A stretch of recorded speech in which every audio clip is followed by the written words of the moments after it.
केसी and इस video में मैं आपको बताने वाला हूँ work energy and power chapter के बारे में। एंड इसमें अपन बेसिक अबाउट द वर्क के बारे में स्टार्ट करेंगे, फॉर्मूला देखेंगे उसका, एज वेल एज कुछ न्यूमेरिकल्स भी अपन कोशिश करेंगे करने की।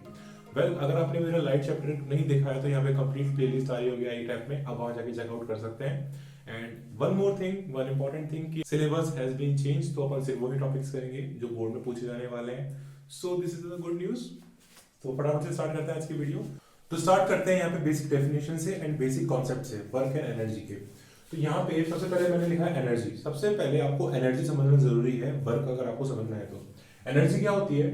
The ability of a body to do work. किसी भी बॉडी की जो एबिलिटी होती है, यानी कि कार्य करने की जो क्षमता होती है, उसे अपन यहाँ पे एनर्जी का नाम देते हैं। अगर हिंदी में इसका ट्रांसलेशन किया जाए तो एनर्जी को हिंदी में ऊर्जा अपन कहते हैं, लेकिन फिजिक्स लैंग्वेज के अंदर अपन उसको एबिलिटी कहते हैं, यानी कि क्षमता कहते हैं किसी भी बॉडी की कोई काम करने की। काम अलग अलग तरीके की हो सकते हैं और एनर्जी भी क्या होती है, अलग अलग तरीके की होती है। Potential energy, electrical energy, heat energy, तो ये सारी की सारी डिफरेंट फॉर्म्स है एनर्जी की। एंड गुड न्यूज ये है कि ये सारी की सारी हटा दी आपके कोर्स से, तो काफी गुड न्यूज है ये।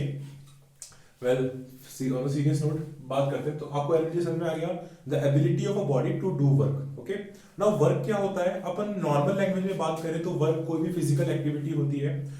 कोई भी जो एक्टिविटी होती है, चाहे वो लिखने की हो, चाहे वो पेन को उठाने की हो, चाहे वो डस्टर से बोर्ड को रेज करने की हो, किसी भी तरह की फिजिकल एक्टिविटी को अपन यहाँ पे क्या कहते हैं? वर्क कहते हैं। लेकिन फिजिक्स लैंग्वेज के अंदर वर्क किसे कहते हैं? द एक्सपेंडिचर ऑफ एनर्जी, यानी कि एनर्जी का खर्च करना। किसी भी बॉडी के अंदर एनर्जी स्टोर्ड है, वो क्या बॉडी क्या करेगी? उस एनर्जी को रिलीज करेगी, यानी कि एनर्जी को क्या करेगी? खर्च करेगी ऑन अ बॉडी, किसी बॉडी के ऊपर, फॉर इट्स मोशन। यहाँ पे मोशन होना बहुत जरूरी है, यानी कि बॉडी का मूवमेंट होना जरूरी है। जिस बॉडी के ऊपर वर्क किया जा रहा है उस बॉडी का मूवमेंट होना बहुत जरूरी है। By applying force on it, यहाँ पे किस तरीके से मूवमेंट होगा? ऑब्वियसली बहुत सिंपल सी बात है, फोर्स लगाकर मूवमेंट होगा। सपोज करते हैं यहाँ पे एक बॉक्स रखा हुआ है, एक सरफेस के ऊपर यहाँ पे एक बॉक्स रखा हुआ है ए पोजीशन के ऊपर। ओके, नाउ इसके ऊपर फोर्स लगा। फोर्स लगने की वजह से क्या होगा? सबसे पहले अपन देखते हैं इसको। फोर्स लगा, सबसे पहले तो आप ये समझिए कि यहाँ पे एनर्जी का एक्सपेंडिचर हो रहा है, खर्च, एनर्जी खर्च हो रही है यहाँ पे।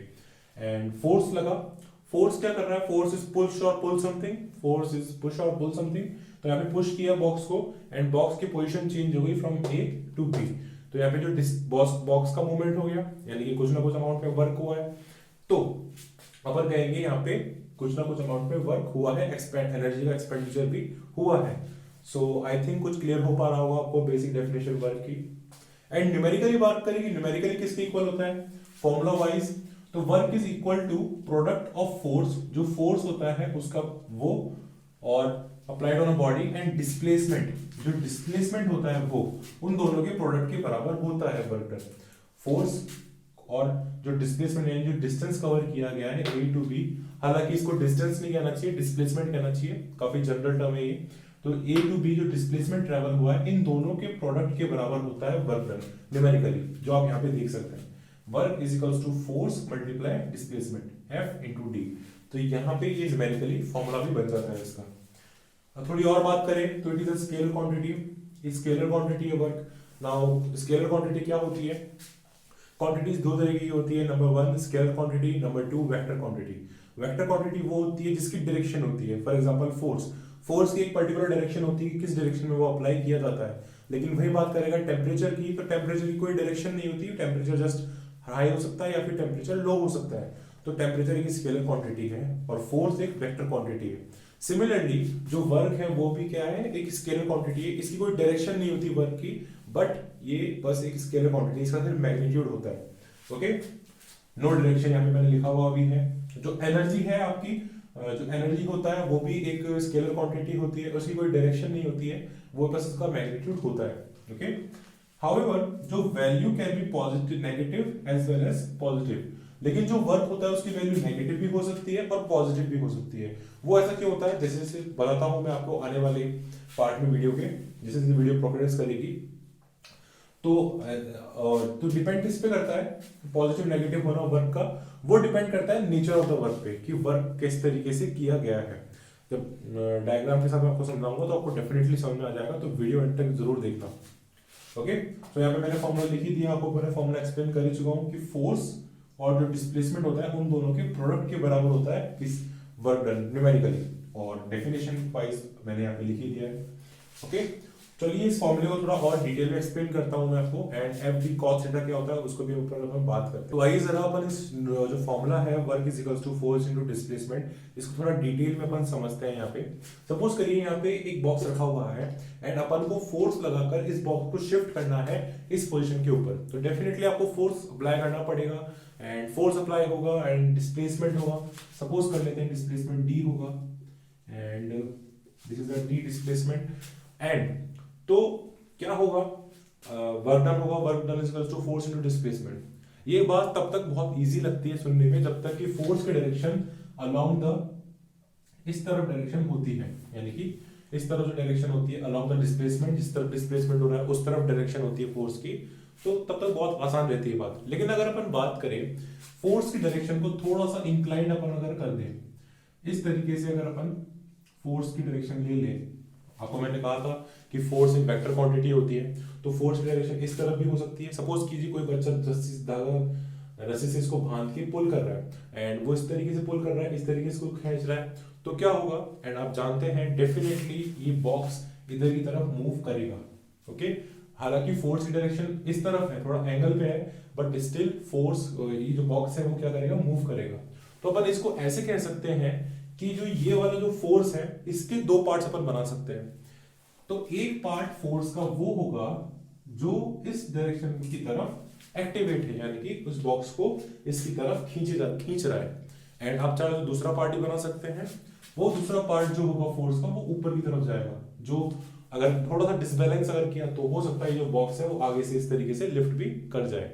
लेकिन ये हायर फिजिक्स की बातें हैं, तो अपन इसको सिर्फ यहीं तक लिमिट रखते हैं कि फोर्स का एक पार्ट ऐसा भी होगा जो क्या करेगा, इस बॉक्स को आगे की तरफ क्या करेगा, धकेलने खींचने की कोशिश करेगा, यानी कि पुल करने की कोशिश करेगा, एंड उस पार्ट को क्या कहेंगे अपन, आप यहाँ पे जो एंगल है उसको आप थीटा मान लीजिए, जो एंगल बन रहा है यानी फोर्स का, इंक्लाइंड फोर्स का और जो ये हॉरिजॉन्टल केस है, इन दोनों का जो एंगल बन रहा है वो अपन थीटा कंसिडर कर लेते हैं। तो जो पार्ट होगा जो हॉरिजॉन्टल होगा वो हो जाएगा एफ मल्टीप्लाई कॉस थीटा, यानी कि जो फोर्स है उसका मैग्नीट्यूड उसको मल्टीप्लाई कर दीजिए कॉस थीटा से, यानी कि कॉस थीटा आप जिसे जानते हैं थीटा की अलग अलग वैल्यूज आप ले सकते हैं। सपोज कीजिए आपने थीटा 30 डिग्री ले लिया, तो उसको अगर अपन कॉस में रखेंगे कॉस 30 डिग्री तो वैल्यू आएगी √3/2। इस तरीके से आप उसकी थीटा की कॉस वैल्यू आप कंसिडर कर सकते हैं। तो आप वो तो वर्क डन क्या हो जाएगा, एफ कॉस थीटा, यानी कि एफ कॉस थीटा को मैं बता चुका हूं कैसे, मल्टीप्लाई बाय डी, तो ये फॉर्मूला निकल के आ जाता है वर्क डन का। ओके, काफी इजी फॉर्मूला है एंड काफी इंटरेस्टिंग फॉर्मूला ये। चलिए फटाफट से न्यूमेरिकल देखते हैं इस कॉन्सेप्ट के ऊपर, जिससे आपको और अच्छे से क्लियर हो पाएगी चीज। तो यहाँ पे मैंने एक बहुत इजी सा न्यूमेरिकल लिया है आप लोगों के लिए। A person pulling a box by a rope making an angle theta 30 degree, calculate the work done if F is equals to 5 newton and force is equals to 5 newton and displacement जो दे रखा है वो दे रखा है 20 metres का। तो exactly ये वाला केस बन रहा है। मान लीजिए एक पर्सन है यहाँ पे, वो इस तरीके से इसको रोप से पुल करता है बॉक्स को, एंड जो एंगल बन रहा है यहाँ पे वो थीटा 30 डिग्री बन रहा है, थीटा इक्वल्स टू 30 डिग्री। तो आपको कैलकुलेट करना है कितना वर्क डन हुआ है। तो आप समझ सकते हैं कि फोर्स इस तरीके से लग रहा है एंड फोर्स का एक पार्ट होगा, फोर्स का एक कंपोनेंट होगा जो इस तरीके से अप्लाई होगा और बॉक्स के ऊपर, एंड वही कंपोनेंट इस बॉक्स को आगे की तरफ लेकर जाएगा। तो अपन उसको ही यूज कर लेते हैं। सो वर्क डन हो जाएगा, मैं ये वाला फॉर्मूला लगा रहा हूं, एफ कॉस थीटा, यानी कि कॉस की वैल्यू लेट से अपन 30 डिग्री रखेंगे, multiply displacement it is 20 degree 20 metre, तो यहाँ पे 5 न्यूटन, cos 30 की वैल्यू आप जानते हैं √3/2 एंड 20 मल्टीप्लाई में 20 मीटर। इस तरीके से जब वैल्यू सॉल्व करेंगे अपन तो आंसर निकल के आएगा 86.6 जूल्स। जो वर्क डन होता है उसकी यूनिट्स होती है जूल्स। ओके, सो एनर्जी होती है उसकी भी यूनिट क्या होती है, ऐसा यूनिट जूल्स ही होती है। जो वर्क डन होता है उसकी भी ऐसा यूनिट क्या होती है, जूल्स ही होती है। ओके, सो अपन ने फोर्स को किस में लिया था, न्यूटन में लिया था, एंड डिस्टेंस को किस में लिया था, मीटर में लिया था। तो ये जो आया ये आपका वर्क डन निकल के आ गया। ओके, काफी सिंपल सा न्यूमेरिकल है। वेल, अब मैं आपको थोड़ा डिटेल में इसको लेके चलता हूँ यूनिट वाले केस को। अगर आप ऐसा यूनिट्स की बात करेंगे तो आपको फोर्स जो है वो कैलकुलेट करना होगा न्यूटन के अंदर, एंड इसको अपन एन से डिनोट करते हैं। वेल, अगर सीजीएस सिस्टम की बात करें, यानी कि centimetre, gram and second system की बात करें, तो उसके अंदर आपको जो फोर्स है वो लेना पड़ता है डायन के अंदर, जिसको अपन डी से डिनोट करते हैं। डायन के अंदर आपको कैलकुलेट करना पड़ता है। ओके, एंड डिस्टेंस की बात करें तो डिस्प्लेसमेंट आप लेते हैं मीटर के अंदर, जिसको अपन स्मॉल एम से डिनोट करते हैं। वही बात करें अगर सीजीएस सिस्टम के अंदर, तो आपको उसको कैलकुलेट करना पड़ेगा सेंटीमीटर के अंदर, तो आप यहाँ पे सेंटीमीटर ले सकते हैं। एंड अगर अपन इसमें अपन वर्क निकालेंगे तो वर्क कितना हो जाएगा, फोर्स इंटू डिस्प्लेसमेंट, अगेन वही करेंगे अपन, तो 1 डाइन, अपन को यहाँ पे वैल्यूज पुट करनी पड़ेगी। सो 10⁵ डाइन, एंड ये मल्टीप्लाई करेंगे इसको 100 सेंटीमीटर से। वेल, ऐसा मैंने क्यों किया, बहुत आसान रीजन है उसका कि फोर्स अपन न्यूटन में नापते हैं, 1 न्यूटन, तो 1 newton is equal to 10⁵ dyne, तो मैंने यहाँ पे 10⁵ डाइन लिख दिया। एंड मीटर को जब कन्वर्ट करेंगे सेंटीमीटर में, तो यहाँ पे 1 metre is equal to 100 centimetre, तो यहाँ पे मैंने इसको 100 सेंटीमीटर में कन्वर्ट कर दिया। Quite easy, you know. तो जब सॉल्व करेंगे तो ये आएगा 10⁻⁷, एंड जो यूनिट आएगी वो आएगी अर्ग। So that is the unit of work in the CGS system. CGS system के अंदर जो अर्ग है वो है यूनिट किसकी, वर्क की। और वही बात करें ऐसा यूनिट, वो है आपकी जूल्स, इस तरीके से। तो कई बार कन्वर्जन के लिए भी क्वेश्चन आ जाते हैं, तो आपको इसका बिल्कुल ध्यान रखना है कि किस तरीके से ये सॉल्व होता है, किस तरीके से कन्वर्ट होता है। ओके, वेल, अगर मैं बात करूं नेचर ऑफ द वर्क की, नेचर ऑफ द वर्क कैसे डिसाइड होता है, पॉजिटिव नेगेटिव, तो उसका केस बड़ा सिंपल है। अगर ये थीटा पे सारी वैल्यूज डिपेंड होती है, अगर मान लीजिए 180 डिग्री अपन ले लेते हैं थीटा, 180 डिग्री का मतलब ये होता है कि जो वर्क, जो डिस्प्लेसमेंट है उसकी डायरेक्शन, बॉक्स की अगर अपन डिस्प्लेसमेंट बनाए तो उसकी डायरेक्शन ये वाली होती है, एंड फोर्स की डायरेक्शन ये वाली होती है। यानी कि फोर्स तो अपन इस डायरेक्शन में अप्लाई कर रहे हैं, एंड जो डिस्प्लेसमेंट हो रहा है वो बॉक्स का उस डायरेक्शन के अंदर हो रहा है। तो फोर्स और डिस्प्लेसमेंट के बीच में जो डायरेक्शन है वो कितनी एंगल है, वो कितना हो जाएगा, 180 डिग्री का एंगल हो जाएगा। वेल, यहाँ पे कितना एंगल था, यहाँ पे फोर्स और जो डिस्प्लेसमेंट उन दोनों के बीच में जो एंगल था वो 30 डिग्री का था, है ना। तो यहाँ पे वैल्यूज अपन ने बहुत इजीली प्लेस कर दी थी। लेकिन जब अपन इसमें वैल्यू प्लेस करेंगे तो फोर्स इंटू डिस्प्लेसमेंट जो cos 180 डिग्री की आपकी वैल्यू लेनी पड़ेगी, एंड cos 180 डिग्री की वैल्यू ऑलरेडी डिफाइन होती है, वो होती है -1। तो एफ डी -1, तो it comes out to be -FD।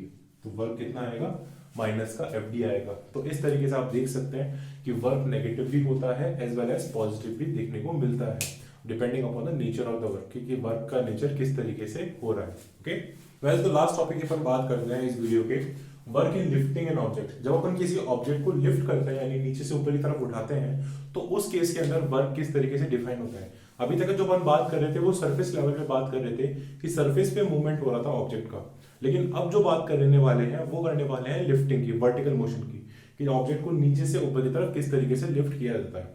तो यहाँ पे भी केस बड़ा सिंपल है, वर्क डन का फॉर्मूला स्टिल वही रहेगा, work is equals to force multiply by distance. यहाँ पे मैं आपको बता देता हूँ बड़ी सिंपल सी बात, कि जो डिस्प्लेसमेंट है वो हॉरिजॉन्टल के केस में डिस्प्लेसमेंट था, लेकिन वर्टिकल के केस में वही क्या हो जाएगी, हाइट हो जाएगी। तो आप डिस्प्लेसमेंट की जगह क्या पुट कर देंगे, हाइट। अब वही बात करें फोर्स की, तो फोर्स किस तरीके से कैलकुलेट किया जाएगा। वेल, अगर कोई भी ऑब्जेक्ट होता है उसका कुछ ना कुछ वेट होगा, and weight is also a kind of force, और वेट भी क्या होता है, एक तरह का फोर्स ही होता है। लेकिन जो वेट का डायरेक्शन होता है वो डाउनवर्ड डायरेक्शन में होता है, तो आपको सेम अमाउंट में फोर्स लगाना पड़ेगा ऊपर की तरफ, तभी आपका ऑब्जेक्ट आप लिफ्ट कर पाओगे। सपोज करिए वेट 10 किलोग्राम है, यानी कि 10 न्यूटन का फोर्स नीचे की तरफ लग रहा है, तो आपको 10 न्यूटन का फोर्स उस ऑब्जेक्ट पे ऊपर की तरफ लगाना पड़ेगा, तभी आप ऑब्जेक्ट को क्या कर पाओगे, लिफ्ट कर पाओगे। समझ में आ पा रहा होगा। तो आपको ये ध्यान में रख के चलना है कि weight is also a kind of force. Okay, and weight किसके बराबर होता है न्यूमेरिकली, वो बराबर होता है mass into G, M into G. Mass stand for mass of the body, की बॉडी का मास क्या होता है, एंड जी किस लिए होता है, एक्सेलरेशन ड्यू टू ग्रेविटी, जिसकी वैल्यू ऑलरेडी कैलकुलेटेड है 9.8 मीटर पर सेकंड स्क्वायर। काफी इजी सा फॉर्मूला है ये, m into G, mass of the body जिसको अपन किलोग्राम में मेजर करते हैं, and G acceleration due to gravity 9.8। Okay, so इसी फोर्स भी किसके बराबर आप अप्लाई करने वाले हैं, m इंटू जी के बराबर अप्लाई करने वाले हैं, तो आप यहाँ पे क्या प्लेस कर सकते हैं, m इंटू जी। तो वर्क का जो फॉर्मूला आएगा वो आएगा mgh, इस तरीके से। ओके, एंड ये किसके अगेंस्ट काम कर रहे हैं, आप ग्रेविटी के अगेंस्ट काम कर रहे हैं, बिकॉज हम इसको छोड़ देंगे तो ये डेफिनेटली नीचे की तरफ मूव कर जाएगा ग्रेविटी की वजह से। तो आप ये जो वर्क कर रहे हैं वो किसके अगेंस्ट अप्लाई कर रहे हैं, ग्रेविटी के अगेंस्ट अप्लाई कर रहे हैं। ओके, तो यहीं पे वीडियो खत्म हो जाता है। नेक्स्ट वीडियो में अपन बात करेंगे पावर कॉन्सेप्ट की, एंड लाइक करके जरूर जाना, शेयर करना फ्रेंड्स के साथ, एंड सब्सक्राइब करके आप हमारी बीएससी टीम को ज्वाइन कर सकते हैं। एंड अगर आपके कोई भी डाउट्स हैं, कोई भी क्वेरीज है, तो आप नीचे कमेंट बॉक्स में आप मुझसे पूछ सकते हैं। Definitely I would like to help you, and मैं कोशिश करूंगा to make you the best version of yourself. So मिलते हैं नेक्स्ट वीडियो में, till the time thanks for watching.